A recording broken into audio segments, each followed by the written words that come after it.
Well, this video is a bit long overdue, and I didn't think I'd have to be the one to make this, but here we are. It's kinda obvious, I really like Mother 3, and there's a lot I like about it. One of the most important things to me about it, though, is the characters, particularly the main ones. Today, I want to discuss someone who's just a bit overlooked in my opinion, that being Flint. Now, if you're watching this video, you'd know who Flint is already, I hope. However, for the purposes of this video, I'll give a hopefully brief explanation on who he is as a character. Flint is the father of the twins Klaus and Lucas and the husband of Hinawa. He's considered to be nice, caring and strong, but also reckless and stoic. He's seen as someone in Tazmily village who will help out anyone with a problem they're trying to solve. He tends to sheep during the day, providing wool to the villagers of Tazmily. On the surface, he's a pretty simple character. He's a dependable yet quiet father character.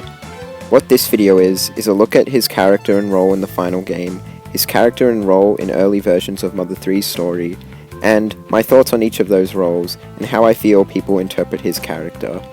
Firstly, I'll start with a rundown on everything he does in the final game. I'll try not to make this summary too long. You first see Flint during the naming screen. Here's where you learn that he's a strong, dependable father. The story begins and the brief prologue goes into Chapter 1, where you control Flint. He's been called to action by Thomas, as the Sunshine Forest has caught on fire and someone needs to go into there to rescue anyone trapped there. Venturing into the forest, Flint and Thomas discover Bronson collapsed and Lyder injured. Flint goes ahead to rescue Phil from the burning house and saves his life. The two regroup with some of the villagers after the rescue, where Lyder describes what he saw in the forest. Flint then speaks to Isaac, who describes how he heard screams in the forest that sounded like they came from Hinawa earlier that day. Flint returns home to find a note from Hinawa, saying that she'll be home back before dinner time, and yet she and the twins are nowhere to be seen. Flint goes back into the forest, now to search for his wife and children. He and some of the other villagers end up finding a scrap of cloth that appears to be from Hinawa's dress, and not long after, the twins are found and reunited with their father. Shortly after this, though, the news about Hinawa's tragedy is told to Flint by Bronson, and he loses his cool before being knocked out. After being made unconscious, Flint sees his last ever memory of Hinawa, the last time he'd ever see her. Flint wakes up on the floor of the sheriff's office and is freed thanks to Klaus. Flint goes to the grave and final resting place of his wife, where he finds Lucas and Hinawa's father, Alec. Lucas ends up telling that Klaus ran off to go and avenge their mother by killing the Drago that killed her, and runs home in a fit of sadness. Alex says that they have to go after Klaus immediately, and Flint goes off with him to the Drago Plateau to find him. On the way, they encounter 6 of the 7 Magypsies, who tell them that they granted Klaus PSI abilities. Flint and Alec continue on their way to find the Mecha Drago, and after a long fight, the Mecha Drago ends up dying, despite Flint choosing to spare it. Flint fails to find Klaus, and the chapter ends there. After that, in Chapter 2, Flint appears towards the end, acting as a sensible figure to break up the argument between Butch and the villagers. Flint then appears next at the beginning of Chapter 4, where he's leaving flowers and spending time by Hinawa's grave, even after 3 years. Lucas and Boney join him for a bit, but Flint eventually walks off. After this, you really don't see Flint at all, only hearing from other characters around the village that after all this time, he's still looking for Klaus. Flint ends up giving Lucas his old courage badge, a symbol of his courage being passed on to his son.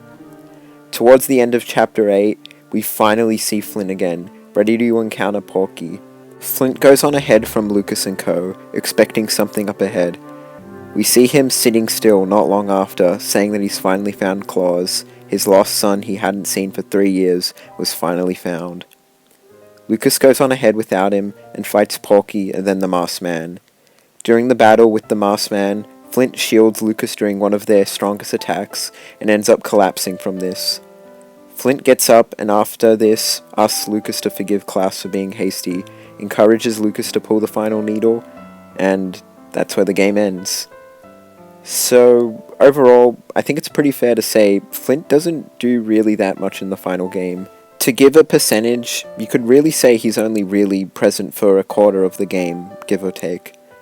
Now, I'll discuss what I think about his representation in the final game soon, but before that, I'm going to go over his cut role in early versions of Mother 3.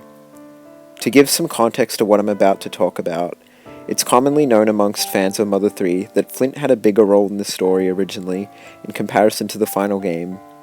With this segment, I'm going to attempt to go over EB64 material and unused GBA data to try and piece back together what his role was. Now, before I begin this part, I want to say that there's a lot of speculation in this for the sake of making a coherent summary. I will on screen make sure to indicate where something is speculation though. Anyways, let's begin.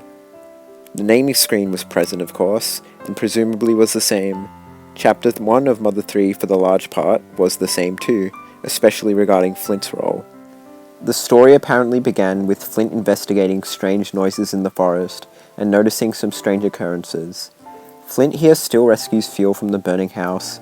The only difference is that unused GBA data indicates that Bronson may have been the one to accompany you on the way to the forest, instead of Thomas. The part about Flint speaking to Isaac is presumably still the same here, with Flint receiving the note from Hinawa.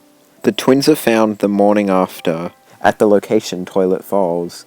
Lucas and Klaus are found washed up here by Flint. The two had just gone through the mountains to escape the fire, and didn't know what had happened to Hinawa since then.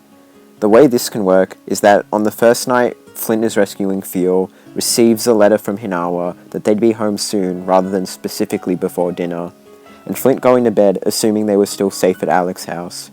However, by the morning, another note had arrived, which was presumably a call of help from Hinawa, as unused GBA data suggests that Hinawa would have sent another letter during the forest fire. After this, the search party begins looking for the twins and her, and like I mentioned before, Flint finds the twins. The day continues on with no sight of Hinawa, but by evening a discovery is made, something on top of the cliff, which we know in reference to the final game is the scrap of cloth. The only difference in this scene related to Flint is that this scene has the twins present. After going up the cliff and retrieving the cloth, a campfire is set up for the search party, and at this point it's now fully nighttime. In this version, Jonelle, instead of Bronson, comes to Flint to tell him the news, something that was carried over in early versions of the GBA game.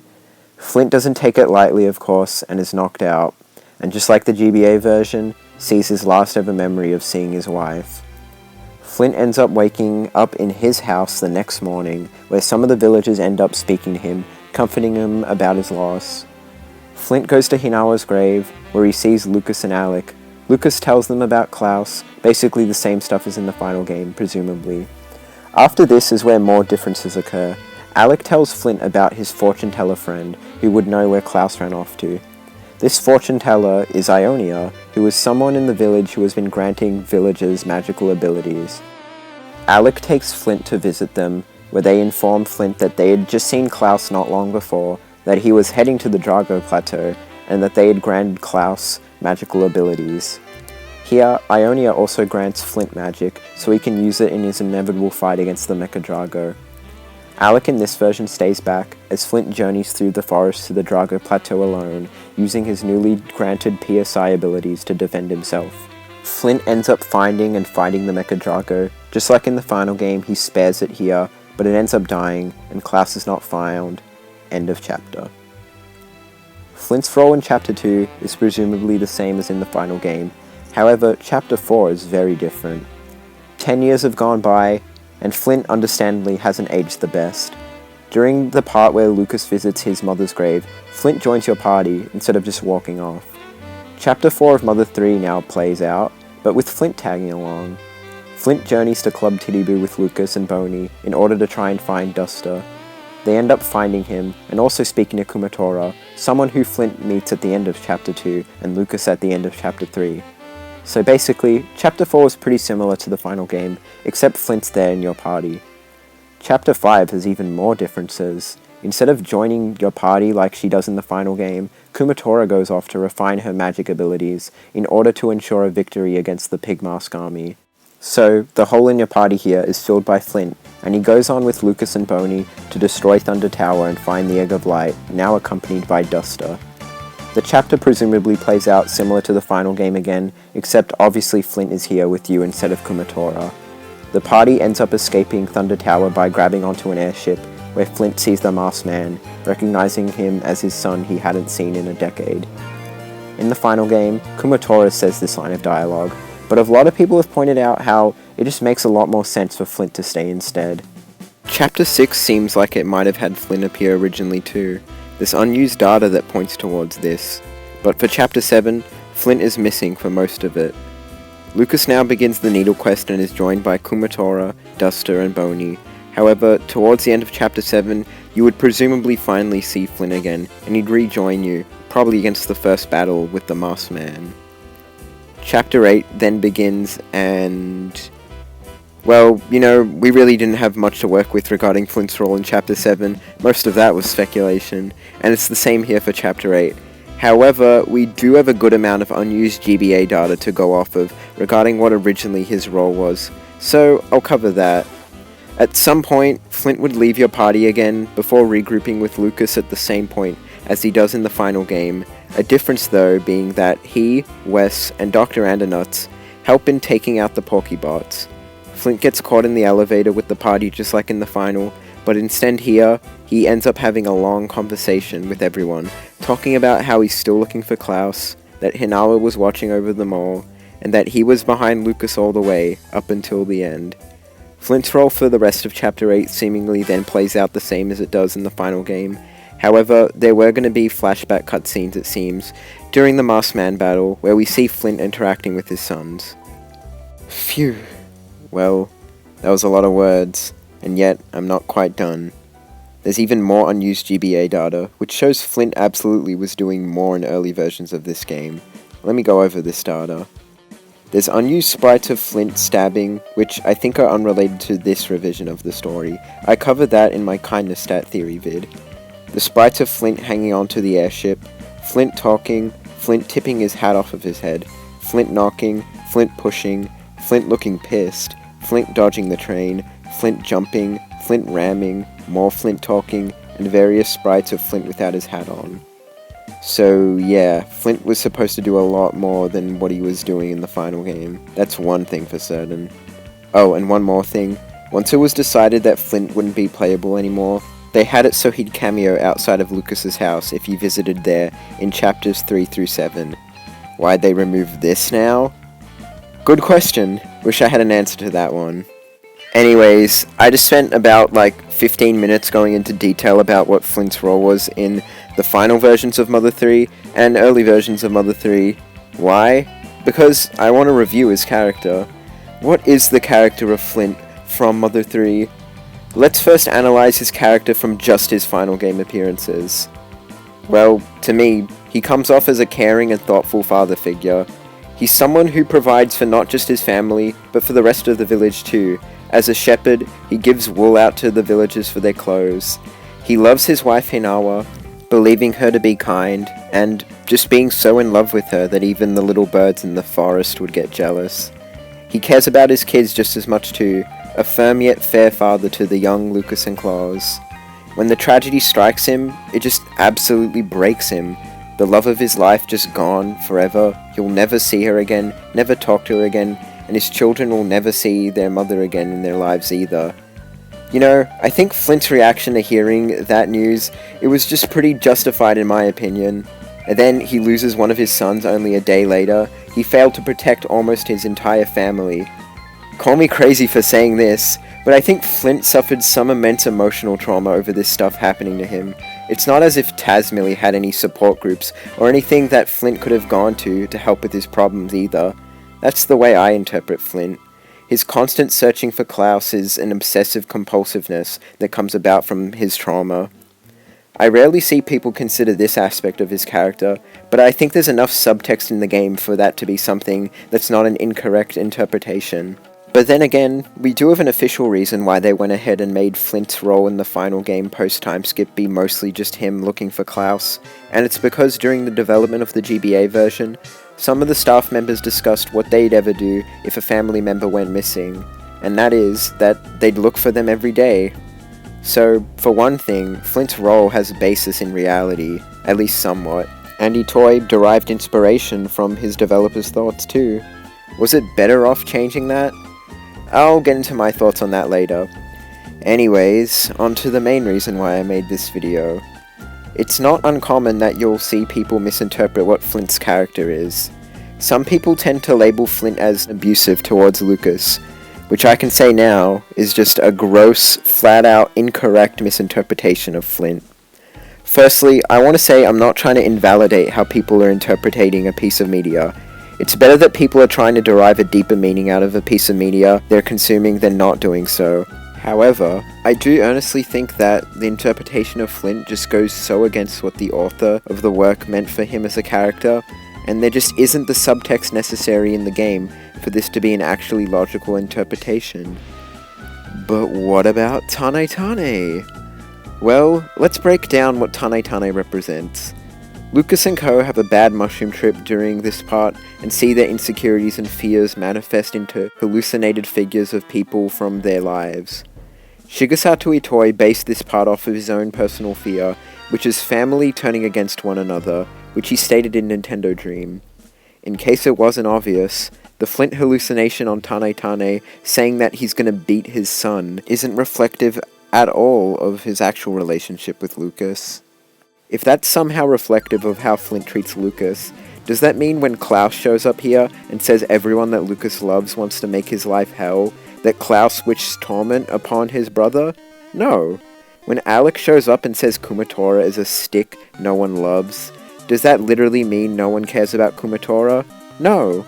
So why is it different with Flint? Why cherry pick what you want to be interpreted as reflective of one character, but ignore other dialogue from the same area? Why would you turn a blind eye to what the creator of the game intended by this scene and use it to push your misinterpretation? And you know, some of these people who make the Flint is abusive argument are kinda insane. I mean, look at this. No quarter for Flint or Wes apologists. If you can recognize in Donuts or Yokuba as evil, you can do the same for abusive dads. Hell, I'd say Porky's less bad than Flint or Wes, because at least Porky was manipulated by the demiurge, but I'd have to think that one through a little more. Okay, firstly you're putting Wes and Flint together, as if the way they treated each of their own children is comparable in any way. I won't defend Wes. You know why?